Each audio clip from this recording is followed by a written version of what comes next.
102, I asked my boss, I said, you know what, I'm not feeling good, I'm about to faint. Can I go to the hospital? The hospital was right up the road from me at the job that I was working at. And I'm gonna tell you, he told me, he said, wait till your break.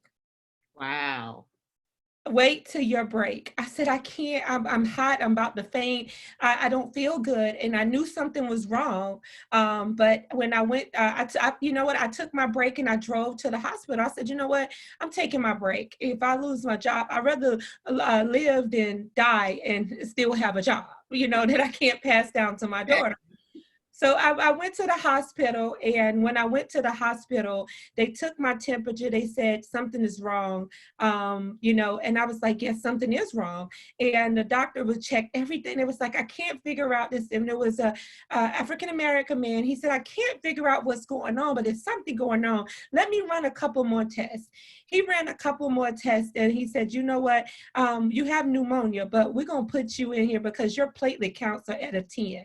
He said, your platelet count's not supposed to be that low.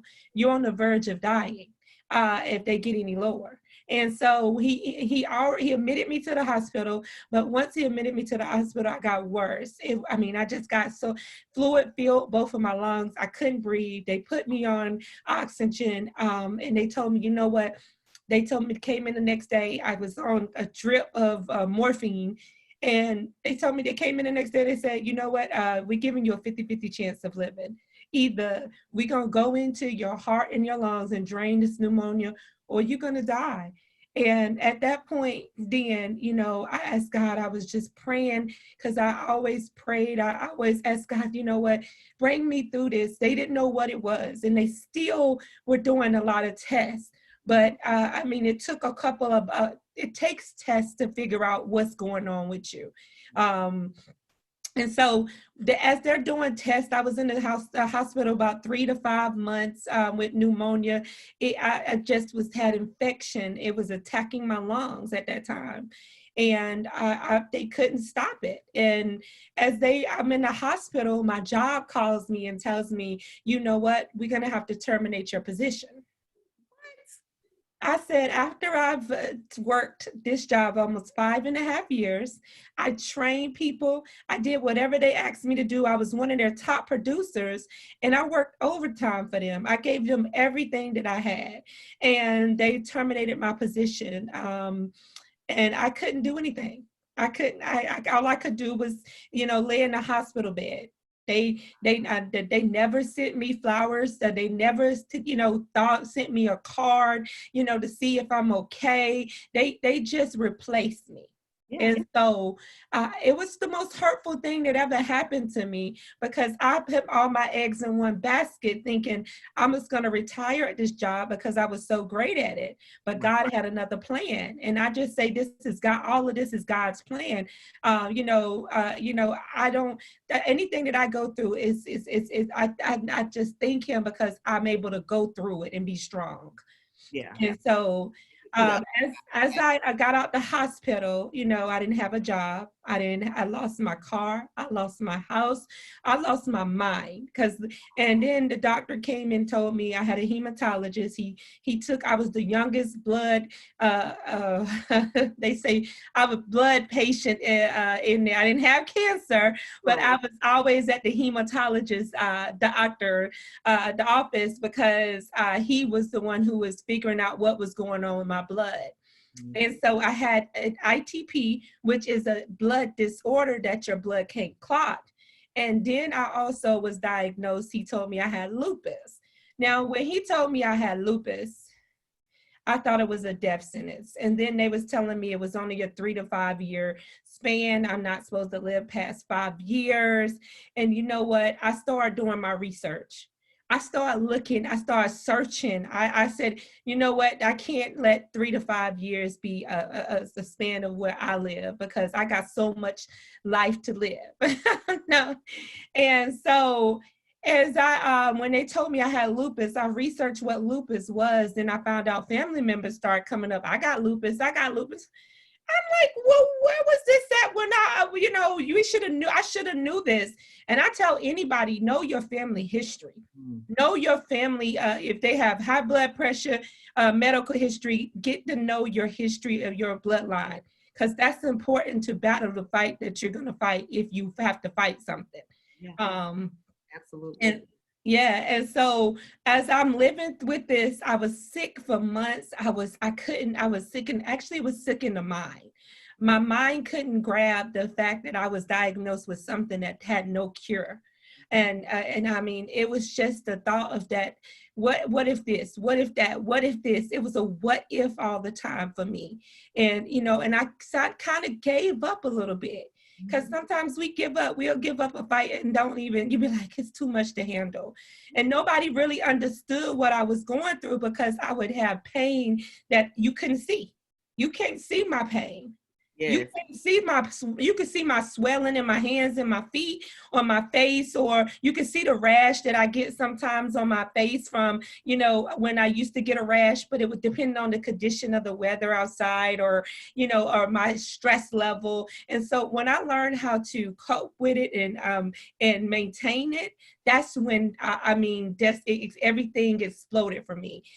Everything went, I got a new sense of life when I learned how to maintain this disease, because you can maintain it. You could, but it can overreact sometimes, and we don't have all control of it, but you can help yourself be able to live successful with this disease, and most people are, and so as I'm in my bed, I'm doing business. I start looking on the internet. I was having issues going to the bathroom. So I looked for something to help me natural. I knew my grandma back in the day used onions under my feet to take a temperature out.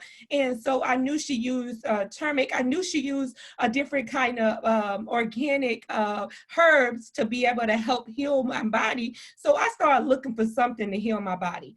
I said, you know what? This medication is making me sicker and sicker. I was on 50 different medications. Wow. And every one of them had a side effect for another one and another one. And my head was hurting, my chest was hurting. I was just hurting even worse taking the medicine. And so as I'm taking the medicine, I'm like, I got to find something. This is not my life. I don't want to have to just schedule 50 medications in a day. And I was crushing them. I was crushing medications. Oh my God. Our stories are so similar. I mean, it's just crazy, because I wasn't on 50, but I was on 14 different medications a day. And like you say, it's like you take the medication and you feel worse than you did before you took the medication. And then you get all these additional side effects that cause you to take more and more medication. And I was like, I was a pharmacist, and I don't swallow pills. So I'm like you, I'm like, how am I going to get this stuff down? So I would literally sit there and look at the pills every day for like 30 minutes, like trying to convince myself to swallow the pills, and I have to be like, Kareem, this is life or death. You have to do this, but I mean, just wasting time, wasting valuable time trying to figure out how to get this medication down, and I too had to start doing the research and trying to figure out what was my alternative. Unfortunately, when I was diagnosed, I really had been suffering with symptoms for like 10 years. Wow. And as you talk about your situation and, going into the office and training someone who was sick, it just like put a light bulb on for me, because I didn't start to experience symptoms until I went into the workforce. So when I was in college, and I was just, doing my thing, I was fine. But the moment I went into corporate America and was going into a pharmacy and working 40 plus hours a week, the symptoms hit. Mm-hmm. And I would go back and forth to the doctor, back and forth, and nobody knew what was going on. And then for me, they started to give me excuses as to why I was experiencing the things I was experiencing. Oh, you're exhausted because you work all the time. Oh, your knees hurt, your joints hurt because you're standing all the time. Like, no matter what I said, they had an excuse. Down to, I remember combing my hair and it would just come out. Like it would just be clumps of hair, right? And so I went to the doctor and she referred me to a dermatologist. So I went to the dermatologist and the dermatologist was like, she pulled on the hair and she was like, yeah, you know, it is shedding a lot, but you have a lot of hair, so I wouldn't worry about it. And I was like, what? That's the answer? Like, you're the expert, and that's the answer you're going to give me? Oh. So I just thought that was really, really crazy. But I think it is important to know that people do have to make themselves a priority. You know, like when you had to make the decision, hey, I'm going to the doctor, you know, regardless of whether my position is going to be there when I get back. You know, it's not about work, it's about me. You know, and as women, we, you know, have a hard time prioritizing ourselves. We take care of everybody else and everything else, and then we get pushed to the side, you know, and as a result, our health gets pushed to the side. So I commend you on making a decision to, you know, take care of yourself first, you know, and I encourage everyone out there to do the same. So I want to hear more about your story because I too had to look at alternatives because the only thing I was being offered was medication. Mm-hmm. Like you say, one medication leads to another side effect, which led to another side effect. And before you know it, you have a whole slew of medications that someone is trying to get you to take. And that's the thing, most people need to understand that they can reject the medication. You know your body better than anybody else. And so I can tell the doctor, look, if this, she says this is this, and then I read the side effects and I'm like, I'm gonna have worse side effects if I take this medicine than if I don't. So, you know, I would deny medications and deny stuff from them. You know, I would definitely use wisdom, but me knowing me, I said, I can't take that. And right. So, you know, as I start looking on the internet, like you said, alternatives, I start looking for, you know, all natural products. I start, you know, changing the way I eat. I start cleansing, you know, I started using Total Life Changes products and detoxing because I couldn't go to the bathroom. And because I was on so many medications and I was on so much iron, I was on so many pain pills, I was so backed up and so hurt. And that hurts worse than anything is being backed up or having all of that inside of you. I mean, it was just, and my head used to hurt. I used to be tired so much.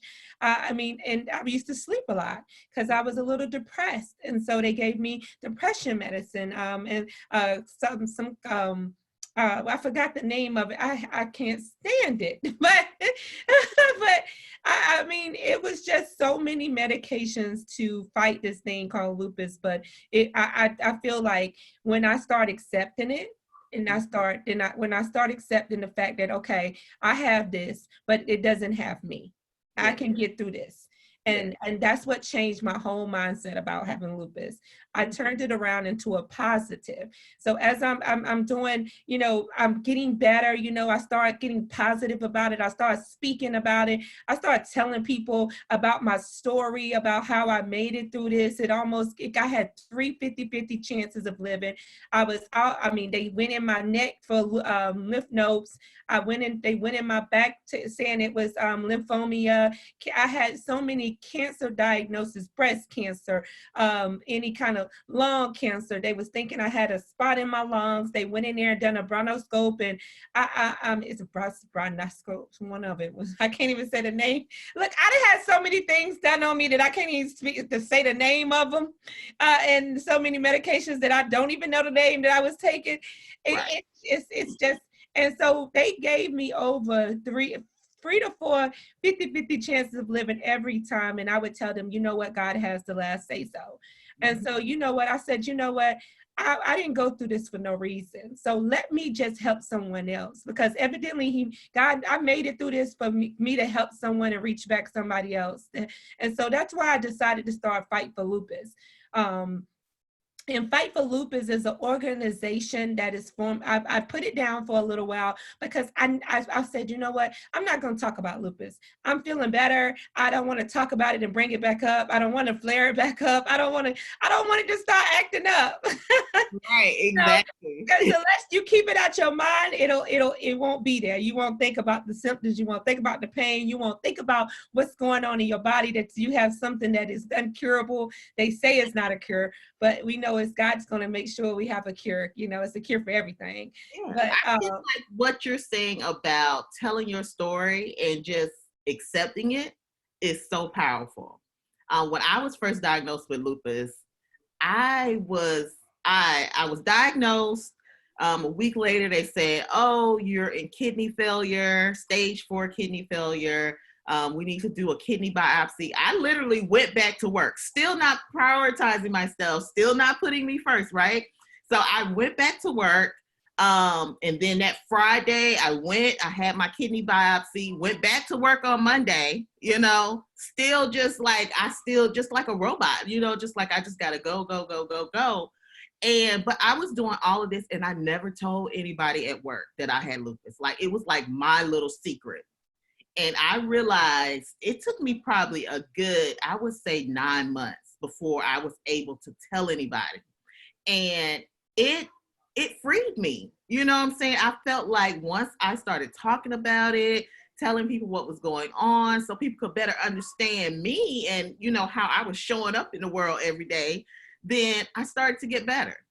They had put me on so many steroids till I gained like 30 pounds. Mm-hmm. And so when I finally did talk about it at work, I was like, well, what did you guys think was happening? And it was like, well, we just guessed you ate too many burgers or something, so nobody would ask me about it, but it was just such a freeing experience. It was. Be able to talk about it and let people know what's going on with you. So yeah, I completely agree with you on that. Yeah, that's the thing. Some people you have to tell your story, and most people are ashamed that they have lupus, but lupus is not contagious. I mean, you can't catch it from nobody. It's hereditary. It's handed down from generation to generation, and it's right now, it's the least recognized disease out here, and it's more popular. I mean, more people have it than AIDS and ALS, and that's what the CDC that says. And so right now, for us to be raising awareness is very important because they don't even recognize, but this that causes damage. Lupus causes so much damage to you mentally, physically. Most people that have lupus can't even work right now. They say what, 80% of them can't work. Mm-hmm. And I feel blessed because I'm able to fight through the pain and fight through the mental, issues and continue to do a full-time job, and also the Fight for Lupus organization, and doing 2 different businesses on the side. So I feel blessed. Most people can't do that right now. And so us raising awareness is very important. That's why I decided to do the Fight for Lupus, because that organization is raising awareness. First of all, I lost my house, I lost my car, I lost everything. And majority of the reason why you have a flare-up is stress. Yeah. Stress is the number one reason for a flare-up. It's the number one killer. So stress. So, I mean, I wanted to be able to provide support for those that has lupus, because when I went to look for support, it was nobody there. Nobody could talk to me about lupus. Nobody understood what I was going through, because no case is the same. You can't treat this as the same. Oh, she got this, so you're going to be all right. She lived 25 years. Some years lived 1 and 2 years, and when most people used to tell me that. Most people say, my friend died from lupus. I'm like, do I want to hear that? Right. And so, Fight for Lupus is to give that support. It also is, it's going to be able to form, housing for those lupus patients that come out of the hospital and they family is not able to take care of them. I'm going to have, this is all new, this forming, okay? So I'm going to have, my daughter is a CNA, so I'm going to have personal care assistants that go around to each room to help them and to help them get get back on their feet, to give them people that get them in contact with doctors if they don't have the money or have the health care. Because some of us don't have the health care. I know when I lost my job, I couldn't afford my medicines. My medicines was $1,000 a month. I couldn't afford it. I couldn't afford to go to the doctor and pay the copays. So I'm going to have doctors. I had a doctor. I had 2-3 doctors that, I mean, a hematologist, a rheumatologist, and a oncologist that gave me free care. They Wow. gave me free care. I mean, and so they gave me free samples of medication and stuff like that when I didn't have the money to go buy it. Because I would be honest with them. I was like, you know what? I lost my job. She was like, you did have good health care when you had a job, but now you don't got a job. I'm gonna see you for free. I Wow. said, That's a blessing.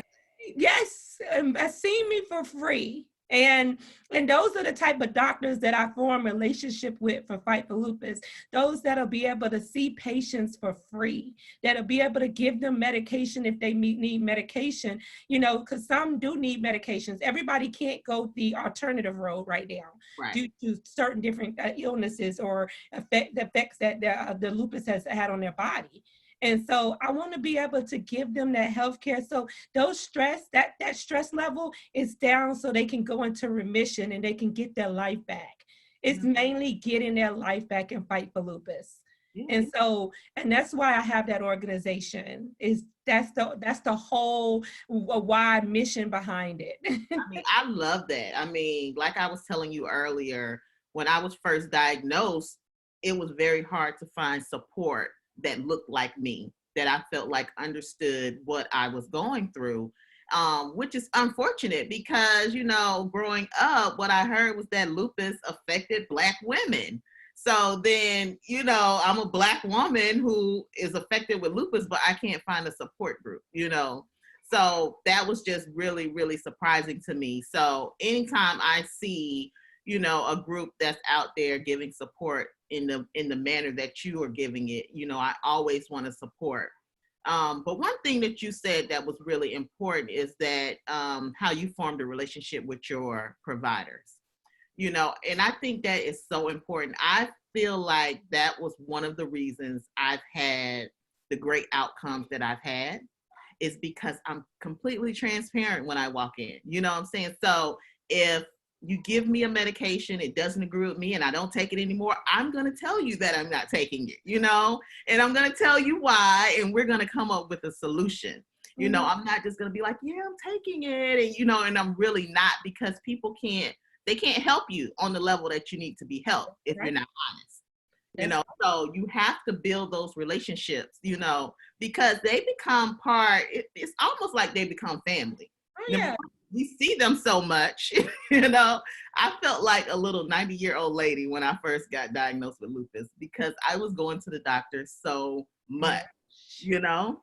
So it's like, how could they not be part of your network, you know, of who you are and what, you know, because it's life, like you said, it's life or death, you know. So you got to make a decision to live. And if these people can help you in that process, then you want to make sure you have the correct bond and relationship with them, you know, to get where you need to go.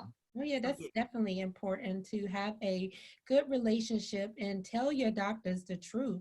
I tell my doctors when I don't take my medicine, when I wasn't taking my medicine, I tell my doctors how I feel, and she'd be like, "You crazy, but you real, you know, about this, you know." And I tell her, I'd be like, "I ain't finna do that." And she's like, you know, she respects it because that's me. That's, you know, that's how I feel. And she respects, if you don't have a doctor to respect how you feel, that listens to how you feel, you have the wrong lupus doctor, a rheumatologist, or you're dealing with the wrong doctor. Get you a doctor that truly can understand that, you know, one method does not work for every person. And so, and that they'll understand that, listen, if this is how it makes you feel, then they have to understand that, you know? Absolutely. And then also, for those who may not have been diagnosed with lupus yet, but they feel like something is wrong, don't give up. Like if you know, like you said earlier, you know your body, you know, and if something isn't right, don't let a doctor tell you that it's in your head, you know, because that just adds more stress. Make people do the proper testing and diagnosis to get to the solution and figure out what's going on with you. So, that I hate when I see women and they say, well, I got a positive ANA or, whatever, but they didn't do anything else. They kind of just left it there. No, you got to fight for yourself. You have to be in charge of your health. Don't leave that to someone else. They are going to support you in the process, but really it's up to you to get the job done. Yeah, it's up to you. Yeah. It's up to you. It's all in your hands. And that's a part of loving yourself. Loving yourself is making sure you take care of your health. Every woman knows about her body. She knows how to, if it's some, I can tell when something is coming on that I need to actually go extra hard on my detox or cleanse, or if I don't need to eat a certain type of food, I just don't eat it and say, what, I'll deal with the stuff, its consequences. No, you can't do that. It's just, it's a part of loving yourself and knowing that you have to be disciplined doing this too, because you got to know your limits with lupus. Most people think that I'm Superwoman. They think I could do everything, and because they feel like, okay, she's always this, she's always looking good, she always dressed up, she always everywhere. But I have my down days. I have some days where I just lay in the bed, or I'll take work and then I'll go straight to bed. And I mean, I have those days, but I always send positive vibes. I never say I'm having a bad day unless I'm really in the hospital. You see me in the hospital, and then I'm not really bad then, because I'm always talking positive in the hospital. So whatever comes out your mouth is whatever's going to happen in your life. And when you have lupus, you always have to have a positive mindset, because if not, it'll take you down. It'll take you down. Yeah. I've seen people go completely down and not want to get back up. And I don't like to see another sister do that. So I'm always talking positive, no matter what I go through, no matter if something encouraging coming out of my mouth about, life, about finances, about, everything that's going on, even this pandemic, positive, You can't succumb to it. Like you say, you got to speak life into it, and be positive at all times. Because like you say, we have bad days, like we are survivors, but it's bad days. It's some days you just want to curl up in a ball in your bed and like pull the covers up, and like alone, like that. Just leave me alone. Let's try this again tomorrow, right? So, but people don't see that. And that's one of the reasons I titled this the way I titled it, but you don't look sick, because that's what people say. Like, oh, you have lupus, but you don't look sick. And I'm thinking like, well, what is lupus supposed to look like? That's always my next question, because really a lot of times with lupus, it's internal, all the things that you deal with and the struggles and the challenges, they're internal. So unless you voice it, no one knows that you're suffering from those things. So again, that's why it's so important that we tell our story. You got to tell people what's going on. You definitely got to tell people that I had some key things that you definitely want to do when you have lupus to cope with it. People ask me, how do I cope? How do you maintain? How do you, stay the way you, on a positive up and up? How do you continue to keep going each and every day? And I pace myself, and that's the one thing you have to do is pace yourself. Know yourself. Know what you can take and know what you can't. And if people don't understand that then that's their fault. You don't owe them anything, because sometimes I can't make it to certain stuff, or I can't do certain things. Like now, I barely can leave the house.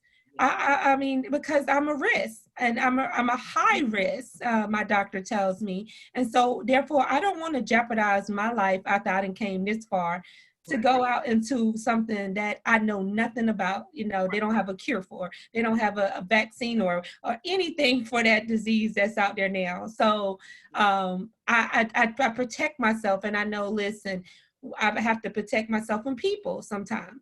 I can't let people get in my mind. I can't let people make me feel bad. I can't let people depress me. I can't let people disappoint me, you know? And so that's why I'm always being strong and doing what I have to do, because so anything could flare up lupus, you know? And so therefore I'm always on the guard. I have to heavily protect myself and love me. And if people can't understand that, then that's just their problem. You have to just let them listen, go research what's going on. And if you explain it and they still don't understand it, then I can't do anything about it. I can't. And that's one thing that I do. And you need to communicate your needs to the ones around you. Most of my family don't understand lupus. Most people don't know what lupus is. They don't even know. And that's and they don't, I mean, until it happened to them, they will never understand. Yeah. And so that's one thing I tell you, communicate. You know, I have my daughter, she's 21. She still doesn't fully understand it, but she understands when I say, I don't feel good, you know, and she knows if I say I don't feel good, I don't feel good. So, and then, and everybody is not going to understand you. So just have patience with yourself. Have patience. Don't you just got to take a minute back, or you know, do something that you like to do. Listen to some music, paint, find a hobby that takes your mind away from the way people are treating you, because we don't show our disease. We don't have it. If they can turn our bodies inside out, they'd be like, oh my God, you're going through that.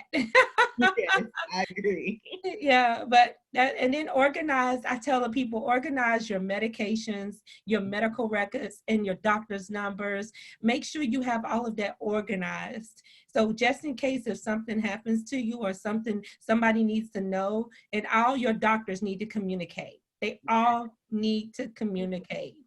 Yeah. And that's a way to be successful at you know, maintaining this disease. Is all they need to know. They need to talk.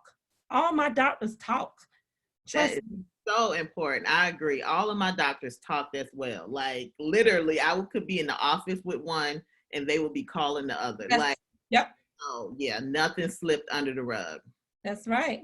And then, and I mean, I just tell people, you know, get on top of it. Don't let it take you. You can control this thing. Get on top of it. And I'm telling you, you can live a successful life. Most people are living 24, 30 years with lupus now. Most people are having babies. They said that you couldn't have a baby with lupus, but most people are having babies. Now, it may be a risk, but some people are having babies with the right care, you know? Absolutely. I've had two, so. Oh, yeah, so you got it's possible, okay? It's possible. But I like that you have those points, because all of them are so important. Pacing, protecting, communication, patience. You know, it all at the end of the day sounds like self-love. You know, that's what it is. You know, you got to love on yourself. You know, don't wait on someone else to do it. You know, love on yourself. It's going to encourage you to take care of yourself, you know. So anything else you want to say to our viewers, to people who are lupus survivors, lupus warriors who are in the midst of it? Any advice, encouragement that you can give them? I want to tell the people that are feeling like they have lupus, you know, some signs are fatigue. I had blood, my blood couldn't clot, and then my blood was clotting a lot, and I would have blood clots, headaches, any kind of skin rashes, any kind of fever. If your body gets a fever, that's a clear sign that you want to go, that's infection. And so you definitely want to go in and get checked out if you have a fever. That's important. Also, I say abnormal, you know, we was ANAs. If you have ANA and your test positive form, make sure you go see a rheumatologist, a hematologist, get with a specialist. A natural emergency room doctor can't give you any kind of advice about a specialty disease such as lupus. They can't even know what to treat it. When I go in, they don't know how to treat me. And so they send me directly to it. They actually admit me right then. They don't even play. They say, you know what, we don't even know, so we're gonna admit you. So definitely you get with a specialist, and then the specialists come and see me about whatever it is that they test, and if they find positive or high or too low or something like that. And I also say get on some vitamins. Yeah. Vitamins is the number one thing you want to get on if you have lupus. Vitamin D, I say, I mean, all your vitamins, take your vitamins, ladies, Yeah. because that's important. But I just want to tell people that if you're, feeling like it's something wrong, go check, because I felt like it was something wrong, and it was. Yeah. It was. It probably saved my life. Yeah, I completely agree, because for me, what I tell people is don't give up, because I felt like something was wrong, but then I had experts saying, no, it's in your mind. Like, you're fine. Like, this is what all women are tired, So, and when I look back, I really had like classic textbook lupus, because I had the shedding of the hair. I had the butterfly rash. I was tired. My joints hurt. It was so textbook classic. And it's like, you guys are telling me you don't know what's going on, or that this is in my head. Like, that was just absolutely crazy, and even after I was diagnosed and, taking all of the medication and just deciding that that wasn't for me, and as a pharmacist, I'm never going to tell you don't take your medication. It's based on you and your body, and again, that self-love, what's right for you, what's good for you, and you talked about the vitamins. Nutrition is so important. So for me, that completely changed the game. Luckily I wasn't like an unhealthy person that was like just eating junk food and fast food all the time. But I started to just do the research and say, okay, well, what things, for me, I had a lot of inflammation, when it came to my kidneys, when it came to my joints. Mm-hmm. So I'm like, what can I do differently, nutrition wise, to reduce the inflammation? So for me, that meant taking meat off the table, so I took the meat off the table. I reduced the sugar drastically.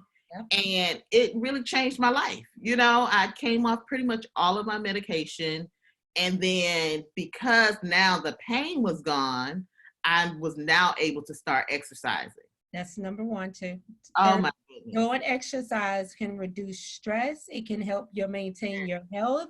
Exercises is very important after we can get the, maybe we might have a day where we have to send in Epsom salt, but I mean, it's a day you have to do it.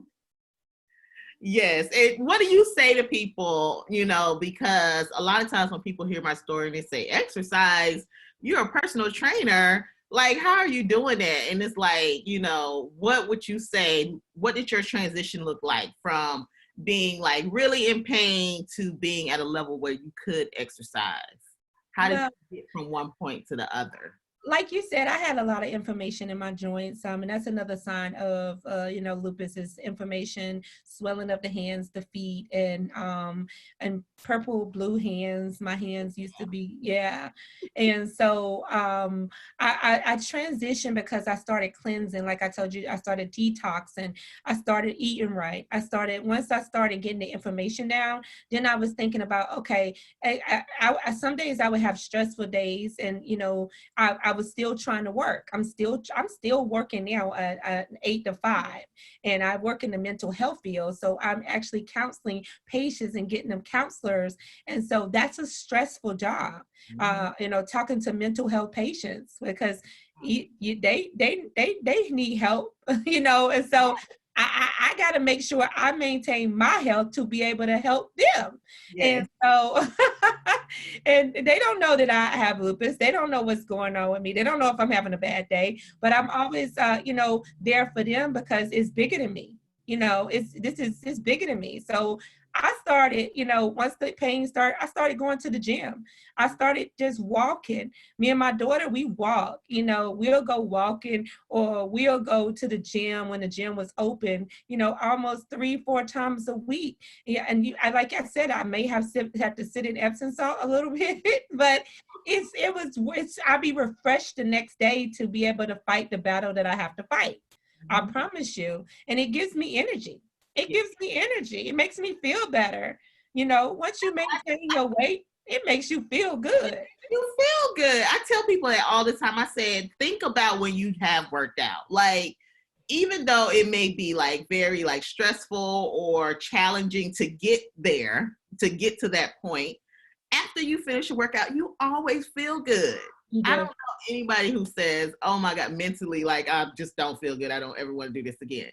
No, it doesn't work like that. You're going to have energy. You're going to feel good. And like you say, it gives you that extra push to be able to go and fight lupus the next day.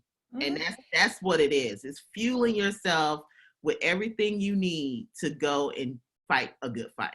Yeah, balancing. And that's what I tell people. You have to balance this life out. And exercise is balance. Exercising is balance and taking care of yourself. And exercise is self-love, It's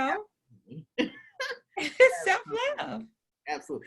So if someone wanted to work with Fight for Lupus, what would they need to do? How would they go about that process?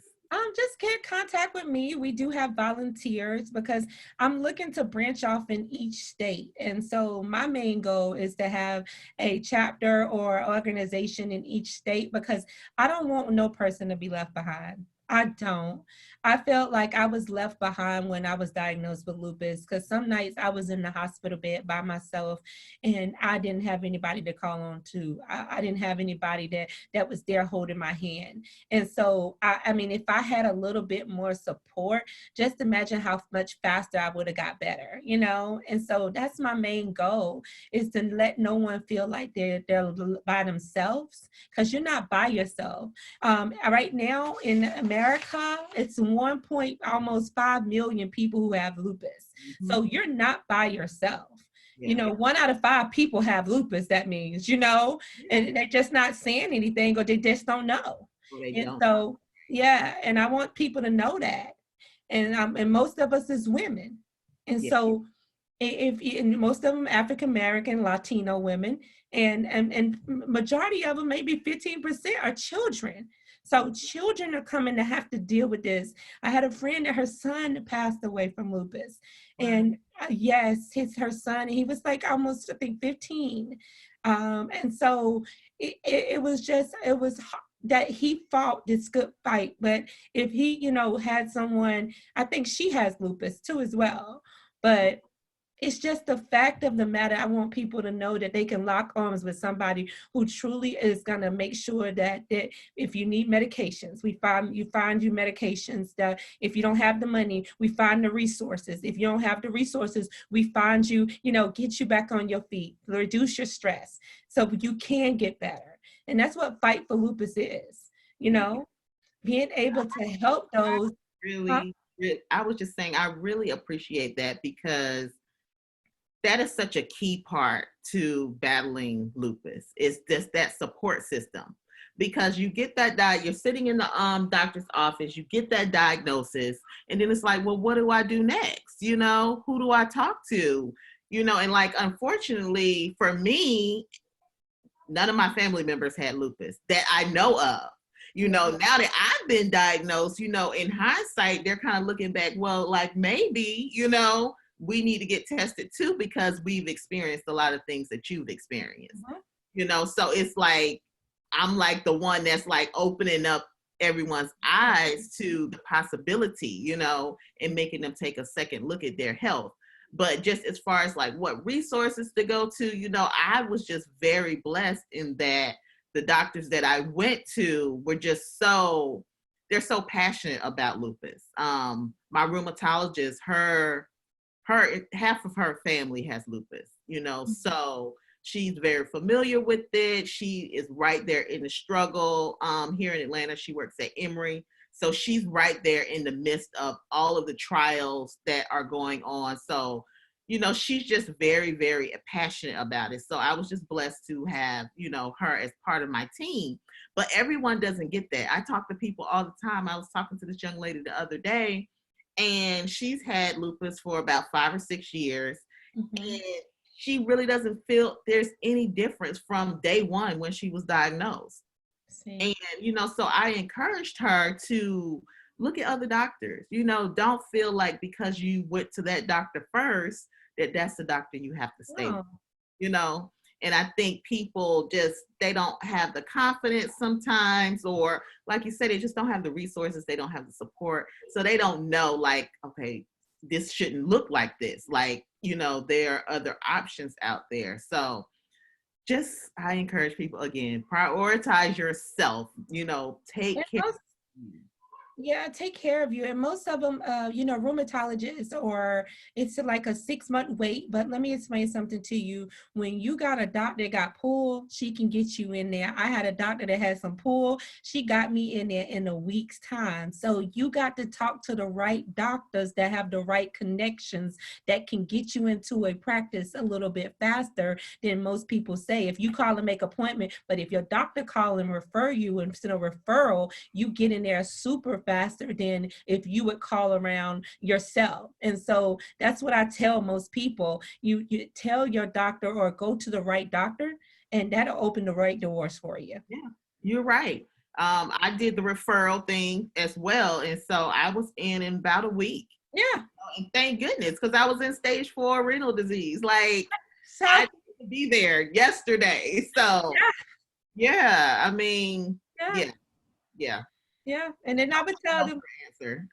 yeah, and I would tell the sisters that have lupus, let me explain something to you. Lupus is not a death sentence. Mm-mm. Lupus is just the beginning. I tell that's when my life I start really living my life, is when I felt that it took me some moments to get over it, like I said, to accept it.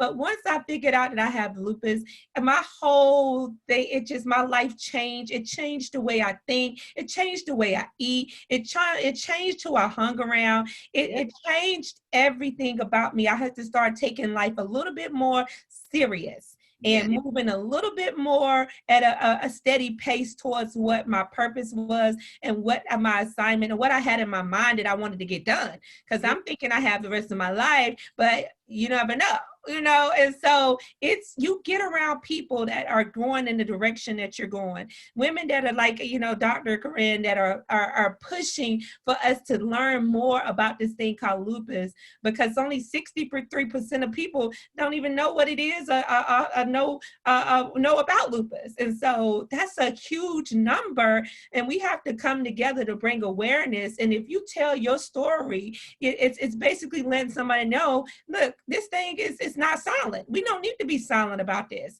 It's taking our lives, it's taking our income, it's putting us on disability. Some people are, I couldn't get disability. I tried. They denied me 3 times.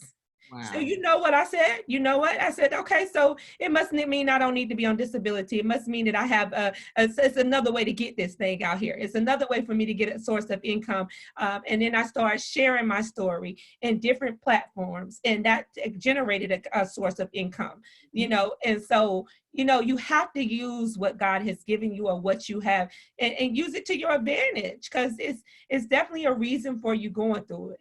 Trust me. Yes, I'm with you all the way there. It's the reason, he wouldn't have chosen us Yes. in this battle if he wasn't going to be right there with us. Yeah. So, I just wake up every day and, make it my, passion, my priority to make sure I get as much information out there as I can. Yes, and I appreciate you so much for, Absolutely. when you reached out, and I was like, yeah, I wasn't actually doing anything. I said, I'm not going to do anything this year. I'm not going to be on anything, lives or YouTubes or anything. I said I wasn't going to be at any events and stuff. But when you reached out and told me, what you were doing, I said, you know what, I have to.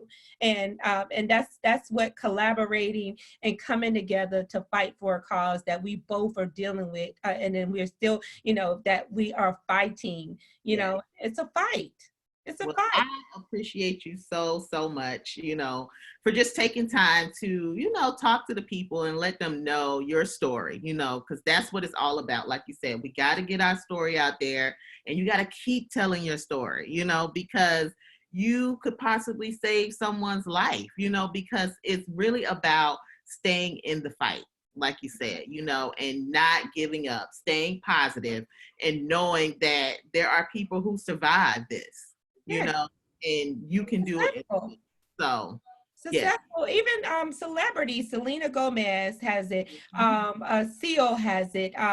Tisha off of Martin, not Tisha, but Tashina off of Martin. Pam off of Martin has it. Yeah. Nick Cannon has it. Tony Braxton has it. Snoop Dogg daughter has it. So it's so many people that have it.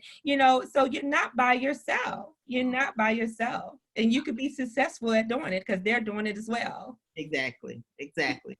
So if you guys have any questions about lupus, want to reach out, we are here. We want to connect. We want to know who you are. We want to hear your story. How can they reach you, Shanail?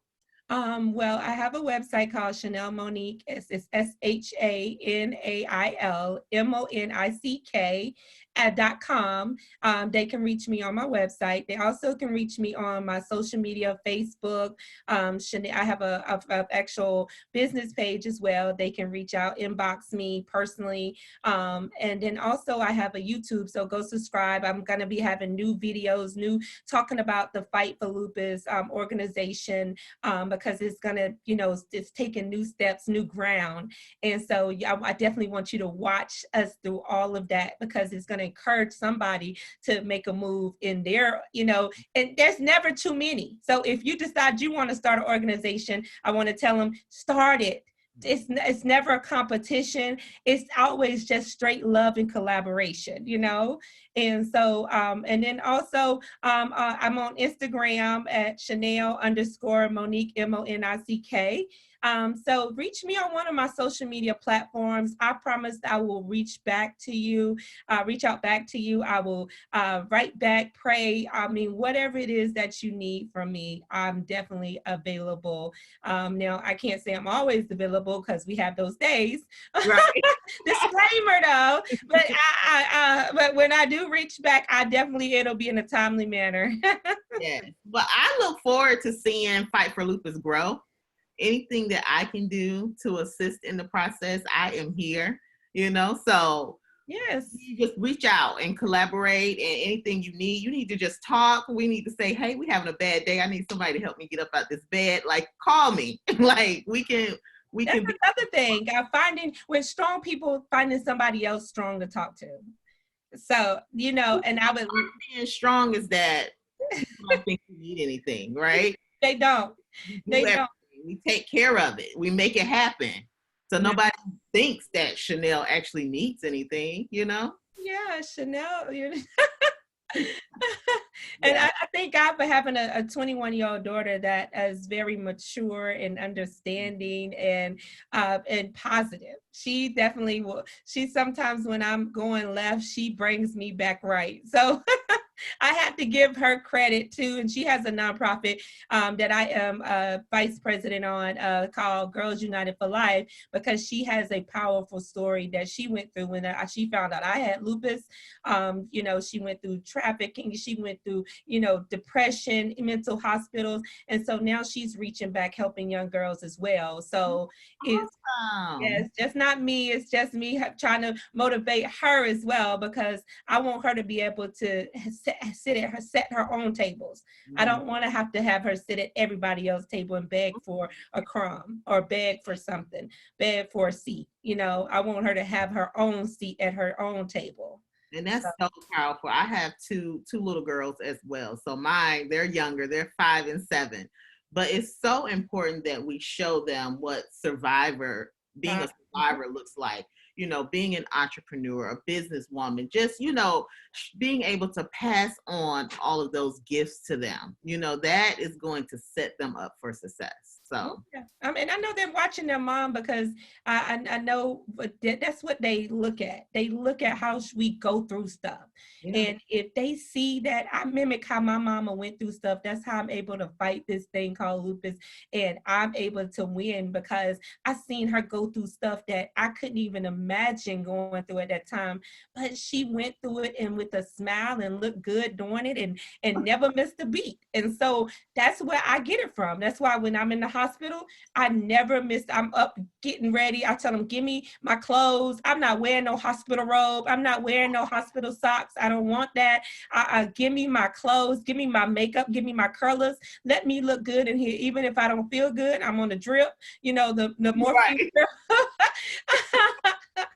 But that's how you encourage somebody else, is how you go through, and they looking at that and they mimicking that, and that's going to give them the encouragement and the power to continue to fight and move on. And Yeah. Thank you again so much for being here. If you guys, again, my name is Dr. Corinne T. Farabee. I'm a pharmacist, I'm a personal trainer, but most importantly, I am a lupus survivor. So if you guys have questions, concerns, comments, you want to share your story, definitely reach out. You can reach out to Dr. Corinne Farabee Consulting.com, or you can you come to my Facebook page, Instagram, or on LinkedIn, and you can DM me there. So until then, you guys stay strong and just love on yourself. And we'll see you next time. night.